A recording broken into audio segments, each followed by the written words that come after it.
All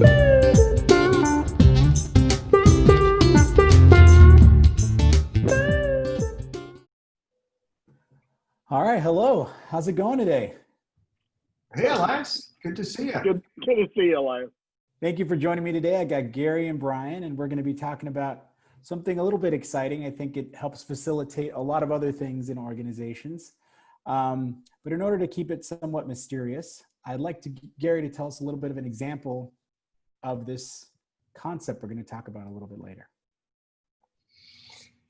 Great. Yeah. So many years ago, I supervised a restaurant, and it was kind of a classy restaurant, but the waitresses that were in there were more, they were used to being diner. They were used to working in a diner. So they would be slapping people on the back and like flinging food, and they had a good diner. They were good diner waitresses, and they were very personable, but it was not the atmosphere, the experience, because this restaurant had like white tablecloths, had china and glass on it, and one of the managers came up with an idea. They said, like, why don't we close for lunch and take all these waitresses out to lunch at a fine dining restaurant? So we did. We went to this restaurant where they have just an impeccable service. And the waitresses didn't know why we were doing this. And so we took them where we had lunch. And then at the end of the lunch, the manager said to them, hey, this is what we're trying to do. Like, the experience that you just had here, this is it. And you could see the waitresses thinking like, oh, okay, now I get it. Like, you want us to kind of class it up a little bit. And they came back and they completely changed. And they offered like a white glove service. So I was really impressed that manager didn't like say you're not good enough or you're doing a bad job. What he did was he said, I want to get you to a place where you can see what this looks like at its best. And they grabbed onto it. If you remind me, Elias, I have another really good story. Okay, I will. We'll get back to that for sure. But the concept that we're going to be talking a little bit about, which that incorporated, was appreciative inquiry. Now, that's a little bit of a mouthful, and I'm not exactly sure what it means. So I was hoping that you two might help enlighten me. Yeah. So, Bryan, you've used this a lot. What are some of your thoughts? Appreciative inquiry is really a strength-based, it's a very positive approach to your organization. And it doesn't focus as much on all the deficits. I mean, it doesn't take a whole lot of creativity to walk into any kind of an employer and start to pick apart some of the deficits that are there. It takes creativity and it takes positive energy to ask questions that help folks to really focus on what could this organization or what could this particular workplace look like if we were functioning, if we were hitting on all 8 cylinders every day, if we wanted to come to work every day, what would that look like? That takes a lot of creativity. And in my experience, and our experience with Monarch, once you kind of tap into that, some of the other things that you're concerned about, the deficits, actually start to disappear. And it's a time, it's an investment of time, but it's also an investment in the people and the strengths that they have. Yeah, I think it would take a lot of courage also and vulnerability to be willing to ask those questions. What would it look like to be at our best, which may not be now? And hearing those answers might be, courageous to be willing to open up to those. Elias, that's really true. But another thing that's true is when you're working with a group of staff, it can be sometimes difficult because a lot of organizations are geared toward solving problems. And so staff are geared toward identifying problems. I see. And it's very disarming to come in there and say, we're not looking at a problem, but we're looking at an asset. People are like, oh, it doesn't mean pointing fingers at people. It doesn't make people uncomfortable. So I'll give you some examples. just an overall example is if you're digging a ditch, it's easy to look at the hole you're digging and miss that there's all this dirt that you dug out of the hole that you could do something else with. So the asset is the dirt. The hole is, you can kind of feel like I'm in a hole. I'm like stuck. Well, but what you don't realize is there's a whole bunch of dirt you can move around and do whatever you want with. Sometimes you hear staff will say things like, "This place is stupid." An appreciative inquiry response to that would say, the whole time that you've worked here, what would you say is the smartest thing that we've done? What is that? What's the smartest thing that we've done? Kind of turns it around on them, because if they can't figure out what the smartest thing is, maybe they've got the issue. Gotcha. Everybody does something smart, right? And then whatever they say, the smartest thing, you say, how do we have more of that, right? Or someone will say, like, I don't want to come to this meeting because, like, nothing, like, you're just repeating the same thing over and over and over again. I'm bored. This is a waste of my time. Appreciative inquiry would turn it around and say, when you come to this meeting and you really feel like this is like super valuable to you, what is that? What is that? What happens? What happens when you think like this is great? Yeah, it's a great spin. You're basically spinning every one of those. That's awesome. Yeah. So what I like is, excuse me, what I like is an appreciative inquiry is something that you can do with knowing nothing about the situation. You don't need to be the supervisor. You don't need to know much about work. You can just come in and say, hey, when we have our team meetings, or like if they say our team meetings are not working well, no one's showing up to them anymore. Then say, well, when people really walk away, and if they walked away from the meeting and said, this is the best huddle I've ever been in, what is it that happened, right? So that's like an appreciative inquiry. That's great. It's empowering, actually, because it helps them create the answer that maybe that they're looking for. Bryan, have you used appreciative inquiry in a maybe memorable way that you remembered it just really worked well? I would say one of the ones that always comes to my mind is being able to use it in the structure of our team. When Rachel and I came to the church that we pastor, being able to sit with the elder team, and one of the things that they wanted to do out of the gate was give us a lot of the issues that had been present. And so having worked with Gary and being able to come back to those and ask them, what would this look like at its best? And just to have them take ownership, start to think more, the focus begins to change. It's not as much a focus on the thing that is a struggle, but dreaming about the future and what could it actually look like. That's been a couple of years that we've been doing that, and it actually has turned the financial house around completely in the place that we pastor, and due in part to just constantly asking to dream big and to look at the best way that this could function.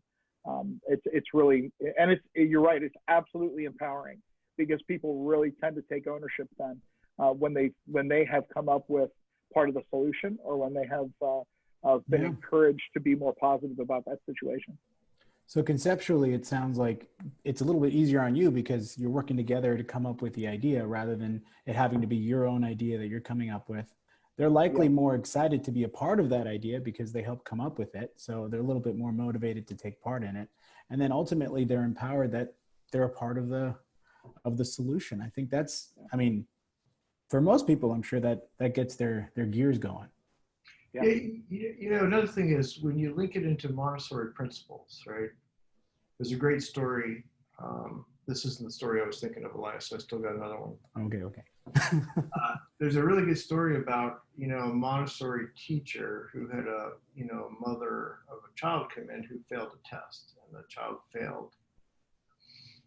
And the mother was upset, and the teacher said, like, yeah, we don't look at it like your child failed this test. We look at it like, now we know what your child knows. We're not focusing on what they don't know. We now know this is great. Like, this isn't a failure. So one of Montessori's thoughts was, don't think mistake, think engagement. So, appreciative inquiry doesn't look at the whatever the error is. So Bryan and I have worked in a manufacturing plant before, and they could focus on their quality program with the defects that come through the assembly line and really hyper focus on what's going on with these defects. Or they could say when something comes through and it is of high quality, what happens? Why like let's focus on the thing that doesn't get the defect. How do we have more of that, right? So yeah, so it's I think a very powerful tool. Let's jump right into the story that you've been. Well, I was thinking back, the way I heard about Appreciative Inquiry years and years ago was Cleveland Clinic, which people are very familiar with. It's maybe it's a world-renowned health clinic, and of all places in Cleveland, not to put anybody down that lives in Cleveland, but that's not the place you think of a world-class clinic. Well, they built this place, and then lo and behold, they started getting people from all over the world coming there for treatment, flying in for treatment, heart, whatever. And so they started saying like, wow, we don't have a place for them to stay. And so they bought a hotel, and it was a 2-star hotel. And they tried to get it to a 5-star hotel, but I think the story I remember is they got it to like from a 2 to a 3-star hotel. But that's not what they wanted. Like that didn't match the surgical experience that people were having. They were getting a world-class surgical experience and staying in a 2 or 3-star hotel that was owned by the Cleveland Clinic.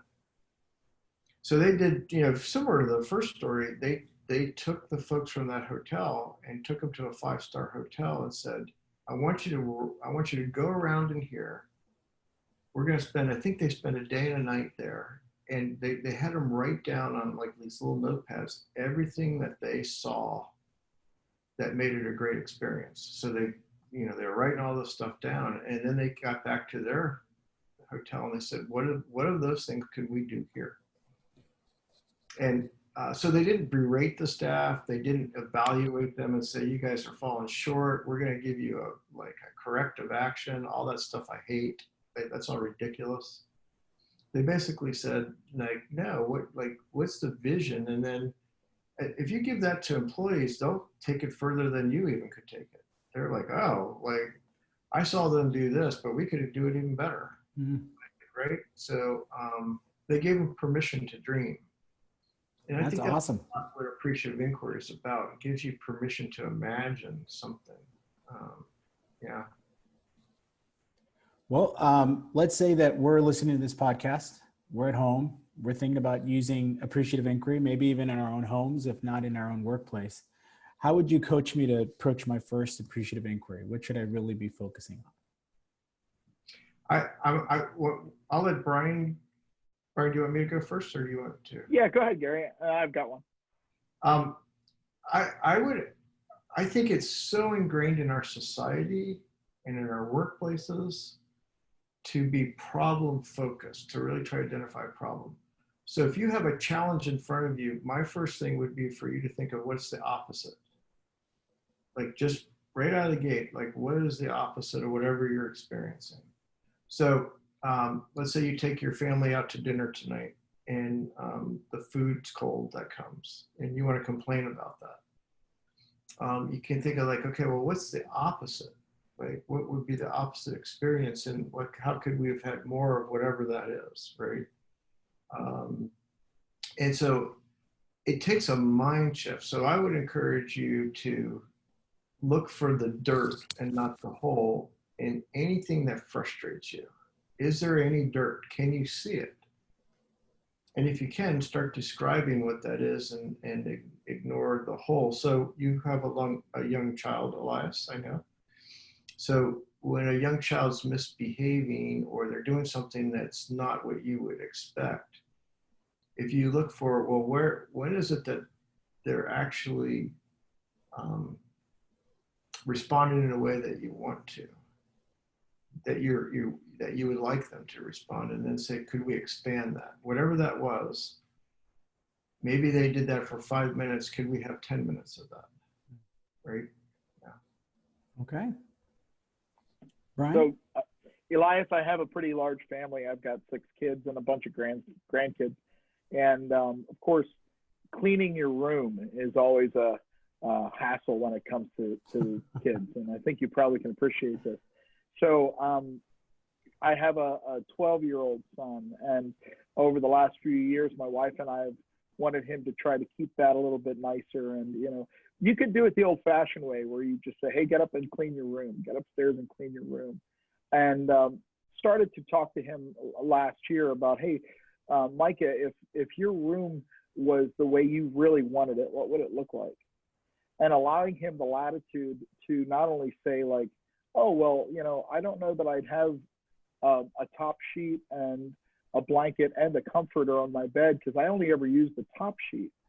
and so it's amazing, you know, you take the blanket and the comforter away and you fold them and put them in the closet, and now his bed is made every morning. Mainly because the things that he personally saw as extraneous are no longer there to get in his way. Micah, you have a lot of Legos. You like to play with your Legos. Is there something that would make that would help you to like what would it look like if your Lego set was always at the ready? So hey, could I get some kind of a little rolly cart with drawers that all my Legos can sit in it? You know, now we don't have Legos on the floor, which as a dad who could walk around barefoot, I appreciate that. You know, there's no Legos. Quality of life improved. But very, yes, exactly. But very much giving him the option to have some choice in it, but also asking him, like, if this room was really at its finest, do we still have to ask him now and again how his room looks? Yeah, we do, because he's a kid. You know, we still have to follow up as a parent, but giving him that latitude to make some choices, to say, this is what I would really like. You know, it's allowed him to not feel the stress, right? As a parent, we can constantly stress our kids by saying, you got to go get this picked up. Go get your room cleaned up. Is your room cleaned up? You know, and it's just allowed him to really enjoy the space that he has in a way that his mom and I can agree with, right? Yeah. So what we're seeing is we're seeing it really flip around, and it is very less stressful for my wife and I to say to him, hey, how's your room looking? And he says, oh, I forgot. I left some Legos out. I'll be right back. And he takes off upstairs. It's not that I have to badger him to get something done in his room. I love it. It's very optimistic and very positive way of thinking, which we could use a lot more of. So I think it's awesome and very simple, actually, to start implementing as quickly as you like. So thank you so much for being here with me today and explaining a little bit about Appreciative Inquiry. But yes. The only time it doesn't work is like when we're being interviewed by you and there isn't any better way to do it. Oh, wow. Well, thank you. My goodness, the check is in the mail. I appreciate it. Is there anything else you guys would like to say about Appreciative Inquiry? I mean, the only thing I would say is it's like one of those things that there's no harm to trying it. There's literally no downside. Awesome. And I want to bookend that by saying Bryan didn't say that his son could have a messy room. That wasn't one of the son's options. So you still, when we worked in a manufacturing plant, they had a high level of quality that they had to hit. But you know, you don't say, well, when we're at our best, what does that look like? And they say, well, we're at our best. We have 50% good stuff, 50% bad. Mm-hmm. You set the parameters and you say, within that, what does that look like? Cleveland Clinic didn't say one of our options would be, let's just keep a 2-star hotel. They want a 5. So, but within that, once you set the boundaries, I don't know of a downside. We'll be sure to hear about it if there is. So we'll see after people try it. No, that's good. Anything else, Bryan? Nope, that's good. Thank you so much for being here, you guys. If we do, Elias, I'll be your fault. No problem. I'm glad I was able to open it up for you and that you were courageous and vulnerable enough to listen. Thank you. Have a wonderful rest of your day, you guys. Thank right. you. Take care. Bye. Bye now.